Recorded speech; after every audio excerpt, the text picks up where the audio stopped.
New from 88 Films is 1982's The Postman Fights Back. Now, this was one of those stories where it gives you a quick interlude at the start, just telling you about the political landscape, how we have our heroes are going to be sent on a mission to help one faction fight against a kind of rebellion that's happening, the political landscape of the country, and then we're just thrown into meeting our four heroes. They're going to bump into each other before being tasked with this mission. They have something that they need to transport to somewhere else, while being under pressure of having to do it within a set period of time. And people are going to be after them throughout.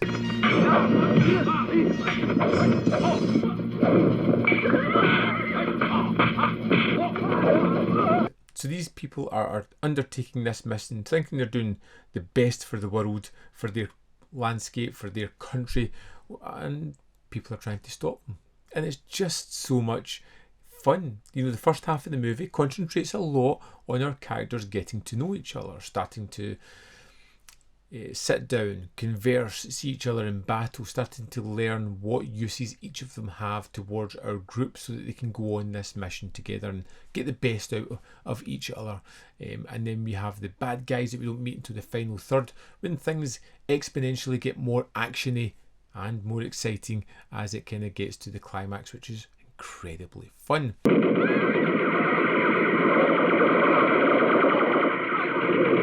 What I like a lot about this one is it's a kind of adventure road movie. We've got our characters on the move as certain things happen. Sometimes it's kind of funny, anecdotal. Sometimes it's dangerous.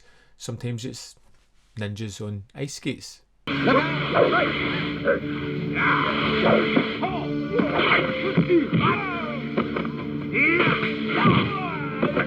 Which isn't as bad as it sounds. There's a certain level of what the hell is going on as ninjas appear every now and again trying to stop our heroes.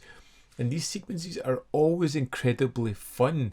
Head scratching, sure, but entertaining nonetheless. And you get this wonderful cinematography of the landscapes as they traverse it, trying to get to their sort of core mission. And there's always this little bit of duplicitousness going on in amongst the characters. What's going on? Is everyone being honest about what is actually happening?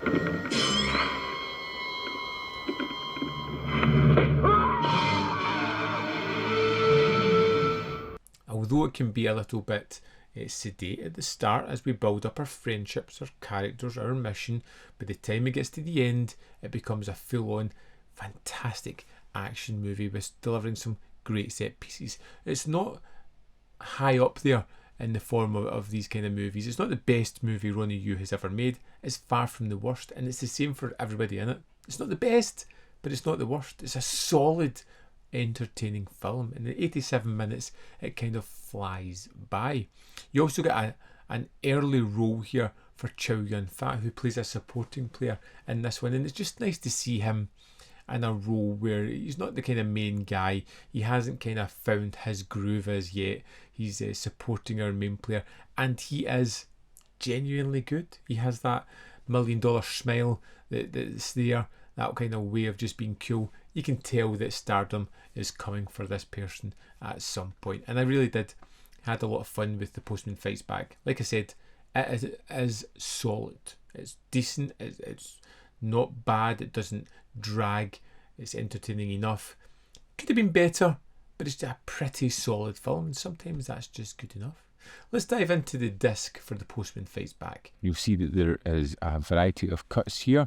You've got the original Cantonese mono commentary with director Ronnie Yu and Frank Zheng. We have a second commentary with Frank Zheng, and then we have the export cut, which also has a commentary with Stephen Hammond. If we go into the special features, you'll see there's an interview with Chow Yun-fat, which runs for about 7 minutes 16 seconds, and this seems like a very familiar extra. I should have seen snippets of this discussion or a similar discussion on another disc, which I just can't quite put my finger on at the moment, but he's talking about the early part of his career, starting in TV.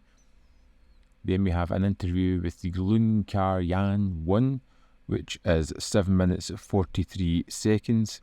He talks a lot about filming this movie on the frozen lake and the kind of problems that it caused. Then we have a second interview with Lun Kar-yan, which is 9 minutes 19 seconds, talking about how he got started in the career, how he just wrote a letter off to Xun cheng's production company working for Shaw Brothers. Then we have an interview with Ronnie Yu, which is 8 minutes 11 seconds. He's talking about working with actors, working overseas, how he gets started in the business. We have a Ronnie Yu Fat Samurai interview along with Frank Zheng. It's a conversation that lasts for 12 minutes 38 seconds. And we have the original Hong Kong trailer, which is 4 minutes, as well as the still gallery. That's the extras for The Postman Fights Back. So there we have it. The Postman Fights Back. It's a decent movie. Some nice actors doing some fun action set pieces. It's got some great cinematography and well-constructed action sequences. The story at times can be a little bit disjointed. It does kind of throw you into the deep end a little bit if you're, like me, a little bit ignorant of that political landscape at that time.